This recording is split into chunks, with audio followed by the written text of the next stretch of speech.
हाँ, गुरु कृपा नाम जपने से तो सहायक है ही, लेकिन उनकी आज्ञा पालन जरूरी है।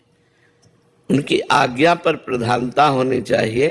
नाम जप तो उनके द्वारा दिया हुआ करुणा में कृपा प्रसाद है, वो तो हमारी उन्नति करता ही है, पर इसमें आज्ञा प्रधान है। जैसे कोई हमारी कभी आज्ञा उल्लंघन नहीं करता और उस समय हम भजन में बैठे और उस समय ध्यान आया कि यार कितनी कठोर कठोर बातें कही, कैसी कैसी हमने आज्ञाएं दी, लेकिन कभी दोष दर्शन नहीं किया, कभी आज्ञा उल्लंघन नहीं। हृदय शीतल हुआ, ट्रांसफर हो गया, गुरु के हृदय से कृपा ट्रांसफर हो गई, उसका उत्थान शुरू हो गया, लौकिक पारलौकिक दोनों उत्थान शुरू हो गए। तो गुरु कृपा प्राप्त करने के लिए, गुरु आज्ञा के लिए ललचाए कि कभी गुरुदेव हमको कोई आज्ञा दे दे। सत्संग सार्वजनिक होता है, उपदेश पर्सनल होता है, आज्ञा गुरुदेव की पर्सनल होती है। उसमें उपदेश आपके लिए पर्सनल होता है, आज्ञा गुरुदेव के लिए पर्सनल होती है। गुरुदेव अपनी मन चाही बात कहे कि ऐसा तुम करो, बस हमको प्राणपन से उनकी आज्ञा पे लग जाना चाहिए। तो आज्ञा समन सुसाहिब सेवा, आज्ञा का पालन करना ही अपने साहब की सेवा है।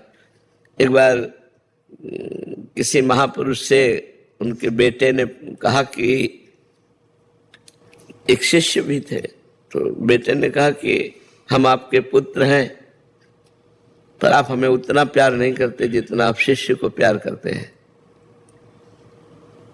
अच्छा, ऐसा आपको, तो आप क्यों करते हैं इतना शिष्य को प्यार, क्या बात है?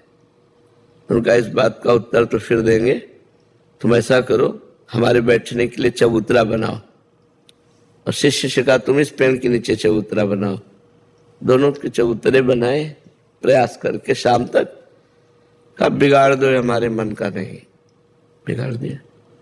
दूसरे दिन फिर आदेश किया बनाओ, फिर बनाया अच्छे से अच्छा एकदम सेट करके, कहा बिगाड़ दो, हमारे मन का नहीं।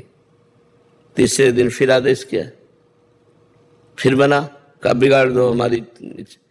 पुत्र ने कहा आखिरकार आप चाहते कैसा है? रोज बनवाते हैं बिगाड़ देते, ये क्या है, क्या चाहते हैं आप? शिष्य से पूछा तुम्हारे अंदर कोई बात? बोले भगवान जीवन भर बनवाते रहिए बिगाड़ते रहिए। जीवन भर बनाते रहिए बिगाड़ते रहिए, हम तो आपके सेवक हैं, आप जीवन भर बनाते रहिए बिगाड़ते।